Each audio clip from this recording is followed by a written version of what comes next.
दोस्तों, कौरवों और पांडवों के बीच हुए युद्ध के लिए अक्सर लोग दुर्योधन और कौरवों के मामा शकुनी को जिम्मेदार मानते हैं, लेकिन असल में देखा जाए तो ऐसा नहीं है। अगर आप महाभारत की कथा पर गौर करेंगे तो आप पाएंगे कि इस युद्ध का बीज तो बहुत साल पहले ही बो दिया गया था। नमस्कार दोस्तों, स्वागत है आपका एक बार फिर से हमारे YouTube चैनल पर। दोस्तों, हमारे इतिहास में कई ऐसी प्रेम कहानियां हुई हैं जिन्होंने इतिहास को बदलने पर मजबूर कर दिया है। आज भी हम आपको एक ऐसी ही कहानी के बारे में बताने वाले हैं जो असल में कौरवों और पांडवों के बीच हुए युद्ध की जिम्मेदार है। इस कहानी को सुनने के बाद आप जान पाएंगे कि अगर ये ना हुआ होता तो शायद महाभारत जैसा भयानक युद्ध कभी ना हुआ होता, या अगर ये प्रेम कहानी नहीं जन्मी होती तो शायद महाभारत का इतिहास कुछ अलग ही होता। दोस्तों, यहाँ हम बात कर रहे हैं सत्यवती और ऋषि पाराशर के बीच हुए प्रेम प्रसंग की। अगर ये प्रेम ना हुआ होता तो शायद ही महाभारत होता। तो आइए जानते हैं इस अनोखी कहानी के बारे में। लेकिन उससे पहले एक रिक्वेस्ट है कि अगर आप हमारे चैनल पर नए आए हैं या आपने अभी तक हमारे चैनल को सब्सक्राइब नहीं किया है तो आज ही सब्सक्राइब करके उस लाल वाली बटन को दबा दीजिए। और हाँ, वीडियो को लास्ट तक जरूर देखिएगा क्योंकि आज एक नई कहानी से आप रूबरू होने वाले हैं। तो चलिए अब शुरू कर लेते हैं आज के इस वीडियो को। दोस्तों, महाभारत काल में कई अनोखी घटनाएं हुई जिससे पूरा का पूरा इतिहास ही बदल गया। महाभारत की कई कहानियां हम बचपन से सुनते और पढ़ते चले आ रहे हैं, लेकिन यहाँ हम आपको एक ऋषि और नाव चलाने वाली एक लड़की की प्रेम कहानी के बारे में बता रहे हैं जिन्हें यमुना के बीच में प्यार हुआ और फिर दोनों ने एक ऐसे महान व्यक्ति को जन्म दिया जो आगे जाकर महाभारत के रचयिता बने। कहानी शुरू करें इससे पहले हम आपको कहानी के मेन कैरेक्टर्स यानी ऋषि पाराशर और सत्यवती के बारे में बताते हैं। तो कौन थे ऋषि पाराशर? दरअसल ऋषि पाराशर एक महान ऋषि वशिष्ठ के बेटे थे और शक्ति मुनि और अद्यश्यंती के बेटे थे। ऋषि पाराशर के जन्म से जुड़ी एक अनोखी कहानी यहाँ हम आपको बताते हैं। दरअसल दोस्तों, ऐसा कहा जाता है कि ऋषि पाराशर अपने जन्म से पहले पूरे 12 सालों तक अपनी माँ के गर्भ में ही रहे थे और गर्भ में रहते हुए ही उन्होंने अलग अलग प्रकार के ज्ञान प्राप्त कर लिए थे। ऋषि पाराशर के पास दिव्य और अलौकिक शक्तियाँ थी। वो उस समय के एक सिद्ध ऋषि थे। उन्होंने वैदिक ज्योतिष की रचना की और कई खूंखार राक्षसों को मार गिराया। ऋषि पाराशर जितने बड़े ज्ञानी और पुराणों के रचनाकार थे उतना ही बड़ा और खास मतलब उनके नाम का भी है। दोस्तों, पाराशर का मतलब होता है जिसके दर्शन मात्र से ही सभी पापों का नाश हो जाए। हमारे प्राचीन ग्रंथों से लेकर वेद और पुराणों की रचना में ऋषि पाराशर का महत्वपूर्ण योगदान रहा है।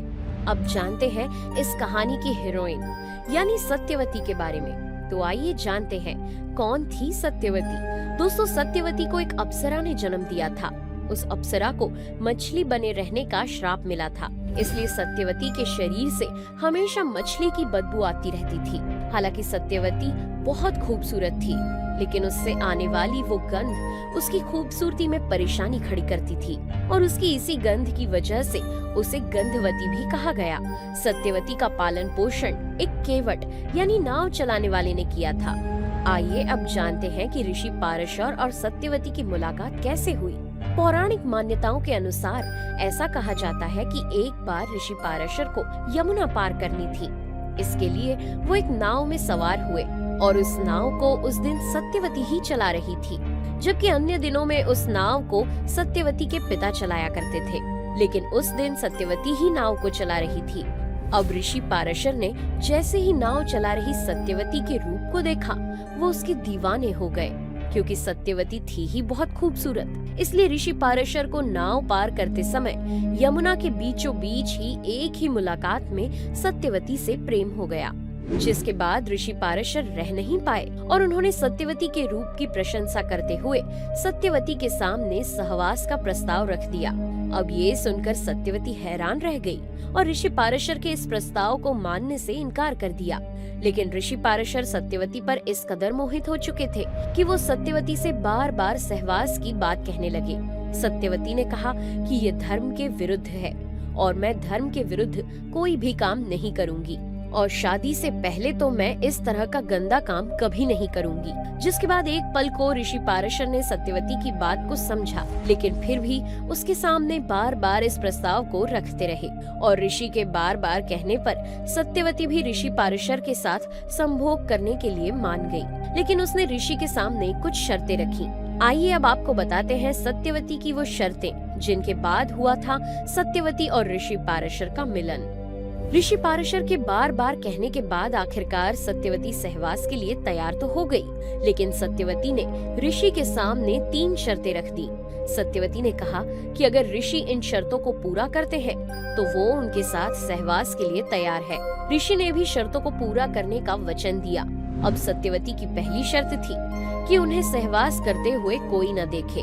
ऋषि ने ये शर्त मान ली और अपनी दिव्य शक्ति से घने कोहरे का गोल चक्र जैसा कृत्रिम आवरण बना दिया, जिसमें उन दोनों को ना तो कोई देख सकता था और ना ही उस कवच के अंदर कोई आ सकता था। जिसके बाद सत्यवती ने दूसरी शर्त रखी और कहा कि उसकी कौमार्यता किसी भी हालत में भंग नहीं होनी चाहिए। ऋषि ने आश्वासन दिया कि सहवास के बाद उसकी कौमार्यता वापस आ जाएगी। सत्यवती ने ऋषि पाराशर के सामने एक और शर्त रखी। उसने कहा कि मेरे शरीर से आने वाली मछली जैसी बदबू को वो दूर करके एक मनमोहक खुशबू में बदल दे और कहा कि अगर ऋषि उसे मछली जैसी बदबू से दूर करेंगे तो ही वो उनके साथ सहवास करेगी।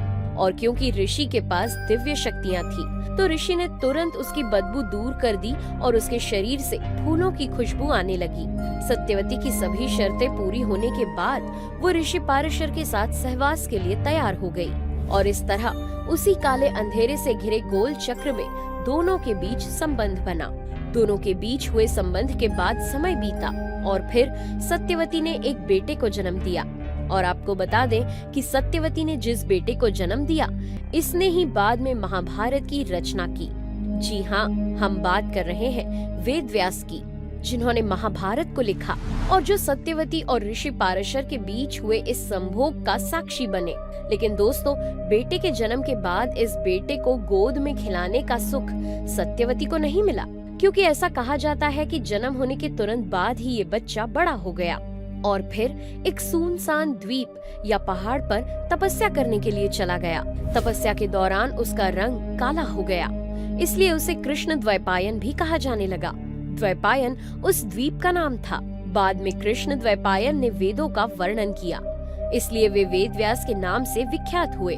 वेद व्यास ही महाभारत के रचयिता हैं। दोस्तों, बच्चे को जन्म देने के बाद कई महीनों बाद सत्यवती हस्तिनापुर के नरेश शांतनु की रानी बनी। जी हाँ, ये वही निषाद पुत्री है जो आगे चलकर हस्तिनापुर नरेश शांतनु की रानी बनी और वो सत्यवती ही थी जिसके कारण गंगा पुत्र देवव्रत को आजीवन ब्रह्मचारी रहने की प्रतिज्ञा लेनी पड़ी और देवव्रत का नाम भीष्म हो गया, जिन्हें हम भीष्म पितामह कहते हैं। इसके बाद में सत्यवती के राजा शांतनु से चित्रांगद और विचित्रवीर्य नाम के 2 पुत्र हुए। चित्रांगद के बड़े होने पर उन्हें हस्तिनापुर का राजा बनाया गया, लेकिन अफसोस कि राजा बनने के कुछ ही समय बाद गंधर्वों से युद्ध करते हुए चित्रांगद मारे गए। इस पर भीष्म ने उनके अनुज यानी छोटे भाई विचित्रवीर्य को राज्य सौंप दिया, लेकिन विचित्रवीर्य अपनी दोनों रानियों के साथ भोग विलास में लीन हो गए। लेकिन इसके बाद भी विचित्रवीर्य की दोनों ही रानियों से उनकी कोई संतान नहीं हुई। बाद में वे पीलिया रोग से पीड़ित हो गए, जिसकी वजह से उनकी मृत्यु हो गई और तब जाकर माता सत्यवती ने अपने पहले पुत्र यानी वेद व्यास को बुलाया, जिससे धृतराष्ट्र, पांडु और विदुर का जन्म हुआ। और इसके बाद की कहानी अगर आपको जाननी है तो आप हमें कमेंट बॉक्स में लिखकर बता दीजिए। हम वो वाली वीडियो भी जरूर लेकर आएंगे। लेकिन हाँ, यहाँ हमारी एक छोटी सी रिक्वेस्ट भी है जो सिर्फ आप लोग ही पूरी कर सकते हैं। और रिक्वेस्ट तो आप जानते ही हैं कि हमारे चैनल को सब्सक्राइब करके उस घंटी को दबा दीजिए। और ये हम अपने लिए नहीं कह रहे हैं, बल्कि आपके लिए ही कह रहे हैं, क्योंकि अगर आप ऐसा नहीं करेंगे तो आपको आने वाले इस तरह के इंटरेस्टिंग वीडियोस के नोटिफिकेशंस कैसे मिलेंगे, है ना? और हाँ, वीडियो पसंद आया हो तो इसे लाइक कीजिए और शेयर कीजिए।